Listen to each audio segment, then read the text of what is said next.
Hello, everyone, and welcome back to Fast.Forward.Pride podcast. Another episode with myself, Alessandro, and with Jason Jones.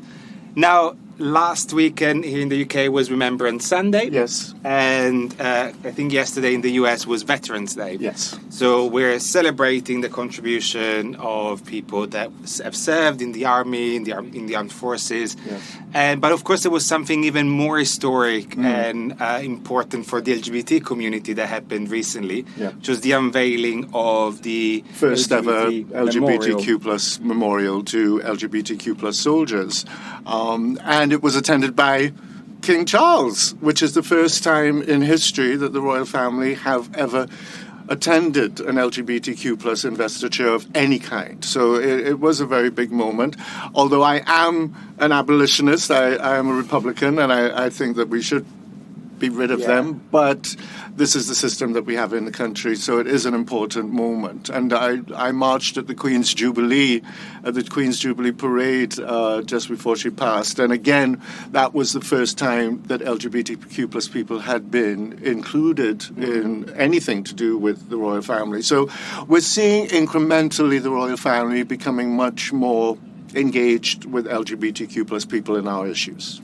And just to clarify, because yes, in the past there's been opportunities for LGBT people to be visible in things to do with the royal family, but this was the first time that a monarch in Charles III formally recognized the existence in public life and in society of LGBTQ plus people. And so that's quite historic. And, this happened 25 years after the ban on gay people serving in the military was lifted, which was lifted in the year 2000, so it's 25 years ago. But I do want people to understand that, this was done through the European Court of Human Rights. Four officers in the four branches of the protective services, Army, Navy, etc., they took the government to court to challenge the ban, and it was overturned by the European Court of Human Rights, not by our politicians. Yeah. And so I became friends with Duncan Lustig who was the naval officer who was one of the four that challenged the ban in court.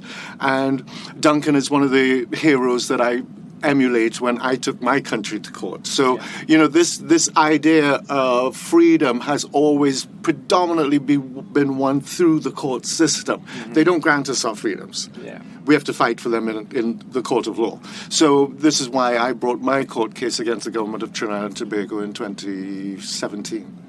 Now, staying on the topic of LGBT in the military and in the armed forces, what's your experience? What's the situation in Trinidad and in the Caribbean? Can people be out in the armed forces? Oh God, no, absolutely not. Absolutely not. And I think even to a certain extent, in most of the military around the world, it's still a very taboo subject. Yeah. And even though there is much more openness, I think it's still tempered with a certain amount of, you can only be so queer in the army. Yeah. So I think we have a long way to go. I think that we also, on the left side of the political spectrum, need to understand that we need to engage with our security forces. Blanket bans of, no military in Pride, etc., I think needs to be tempered with the knowledge that we do depend on our safety and security by these people. So we need to be more embracing of how we change from within the system. Yeah. I think there's a lot that could happen, for example, with police. We need to embrace the police, not just be angry all the time. And, I think that's one of the things that is really missing in how the left engages with these institutions. We know they're homophobic. We know they're endemically homophobic. But how do we dismantle that? And I don't think a blanket ban is the right way forward, especially as we have queer people who find safety in these spaces. Yeah. Remember, a lot of queer people become homeless, excommunicated by family, and they escape to serve in the military. That gives them a home and 3 square meals and safety. So a lot of queer people do go there when they've been, kicked out by their families. So, it's like everything, it's nuanced, and we must have more nuance in these conversations. I'm glad you mentioned the fact that many young people in particular that maybe come from more disadvantaged backgrounds find safety and find stability in joining the armed forces. And recently there was a Netflix TV series that was called Boots. It was US based, and I think it was actually based in the past, not in the current times, when obviously being gay in the army was illegal, and potentially it could have been court-martialed and all of that. So obviously it's fictional and it's set at a different time. But the story was there's this young 17-year-old, 18-year-old American gay guy joins the army. And of course, he can be out, and he does everything to hide the fact that he's gay. He has one friend that he's joined with that knows about his sexuality, but obviously they try to hide in every way. And I'm not going to spoil the TV series because you want to watch it. It is a really nice production, but and ultimately, with a positive ending of finding a sense of belonging. I'm not going to give any more away. But what left me a bit uncomfortable is that, because we rely so much on the media and on things like Netflix and Amazon and Apple, to provide those role models and those ideas of how we can find inspiration in our lives, the fact that we were led to believe that we need to accept, that we need to hide parts of our identity in order to conform. Yes, he found safety and he found a sense of belonging, but he had to leave part of his identity behind. Yeah. I'm not sure I was comfortable with that. So, what are your thoughts in terms of especially younger people today, and kind of finding sometimes that it's a real challenge where you may have no other choice. The army could be the only place where you find safety and support, but that means that you can be your authentic self. Yeah. How would you navigate that, or what kind of suggestion you'd give to people that might find themselves in that situation? Well, I mean, being an elder, 40 years ago, nothing like that existed.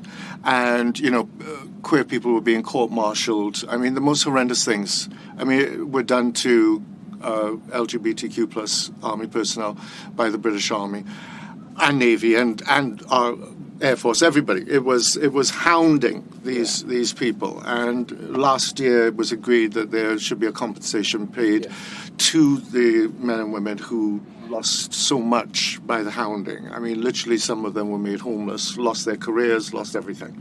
So I think, for me, being an activist for 36 years this year, I see it incrementally.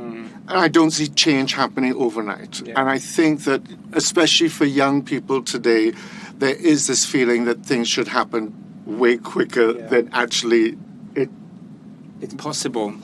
Yeah. It's just impossible to move that fast. And we have, when you have an institution that has for the last nearly a century been endemically homophobic, that doesn't change overnight. Yeah. We can't expect society to catch up with us. We do have to go at that pace. I mean, my court case, for example, has now been running for 10 years. Yeah. I knew going in it was going to take 10 to 12 years, and it will take 12 to 13 years. But that is how progress happens. And, we do have to kind of have a little bit of limiting our expectations on how progress moves forward. Yeah. We had Stonewall in 1969, and everything has tumbled on since then. And we now find that we're getting pushbacks. I mean, we had the good news from the Supreme Court of the United States this week saying that they're not going to overturn gay marriage, which I found hugely surprising because the court is packed with Republicans and conservatives. But I did find out a bit of hot gossip today that Mr. Trump's son, Barron, is dating a Hispanic ballroom dancer named Carlos. So you heard this here first. Heard it here first, folks. But I suspect that's what happened. I think Trump has found a queer person in his family and now starting to roll back on things. So watch this space. We'll see. That would be quite the revelation. And it would be. Often, and maybe we'll do an episode about this, but the fact that until you've got real lived experience of something, Exactly. that you've got that exposure in your Yes. immediate circles, you will never understand what it feels like Well, to this is be why someone. I say to people, don't get muddled around my activism. My activism is very big, it's very bold, it's very brash. I pay a lot for it. The consequences are huge, including a fatwa on my head and death threats, hundreds and hundreds of death threats. And I've been excommunicated from family and friends. It rocked the boat that seriously. So what I do think is really important is peer-to-peer work. Absolutely. So when you have that, racist, homophobic granny at Christmas lunch who says something awful about a marginalized community, call her on it. Be the angry voice of the Christmas table. Be the one that everybody says, oh, you ruined Christmas lunch. Ruin Christmas lunch. That kind of peer-to-peer work is hugely important. And we need more of that in our communities. Yeah, absolutely. And we talked about many topics that will probably develop a bit further in future podcasts. The next episode will definitely be about pride and community. You mentioned it. Yes. So we will come back to that. But we started this by talking about LGBT people in the armed forces and, how could younger people that are maybe entering that space now navigate that. And you said it it's the power of peer community, but also the peer support, but also finding your community. Yes. And I think, in the UK in particular, we are really lucky to have those visible role models of older LGBTQ plus people that are still serving or have served in the army and are there to provide that example to future generations. Institutions are hard to change, but I think incremental change is possible. Yes. So, I hope that everyone feels able, if they're not able to be fully out, to at least find their communities in a way that is comfortable for them, but that also helps that incremental change. Bringing your authentic self. I think that you do have to temper it with your safety. Make sure that where you're being authentically yourself, that you're in a safe space. And also, find support within that space. There always is somebody else. We walk around this world thinking that, oh my God, I'm all alone. But you're not. There are people who are going through what you're going through. There are people who will support you. There are brilliant allies that you can reach out to. Find them, And that is how you incrementally expand, and that expansion is a lifelong project. It's not a light switch that goes on and off. I mean, I'm 62 and I'm still finding myself in certain spaces where I'm not used to. I mean, I did BBC Hard Talk. I mean, it blew my mind that the BBC would reach out to me with one of their premier flagship talk shows to speak about what I do.